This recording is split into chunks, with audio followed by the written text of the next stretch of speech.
Hello everyone. मी Amar Kamble. Doctor Babasaheb Ambedkar Mahad सत्याग्रहासाठी जनजागृतीच्या सभा घेत होते. असेच एका ठिकाणी 1927मध्ये डॉक्टर बाबासाहेब आंबेडकर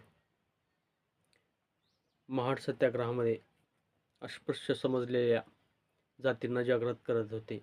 त्यांनी चांभारवाड्यात एक सभा बोलावली. डॉक्टर बाबासाहेब आंबेडकर त्या भाषणात असे म्हणतात की एक 7-8 चांभार सोडले तर बाकी कोणीच सत्याग्रहामध्ये सहभाग घेत नाही. असे का? चांभार समाज महाड सत्याग्रहामध्ये सहभागी का होत नाही?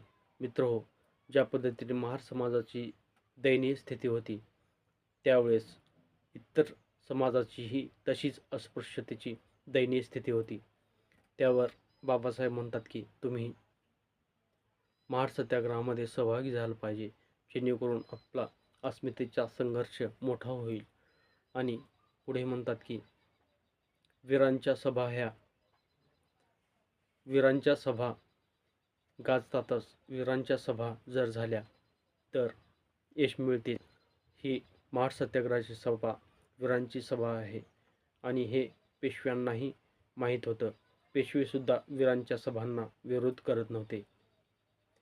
जर विरोध झाला असता तर सिद्धनाथ महाराजसारखा वीर पेशव्यांमध्ये राहून आपले अस्तित्व निर्माण केला नसता. असे डॉक्टर बाबासाहेब आंबेडकर महाड सत्याग्रहाच्या यशस्वीतेसाठी संघर्ष करतात आणि अस्पृश्य गणल्या गेलेल्या समाजाला जागृत करतात. हा व्हिडिओ आवडला तर नक्कीच लाईक, शेअर आणि सबस्क्राईब करा.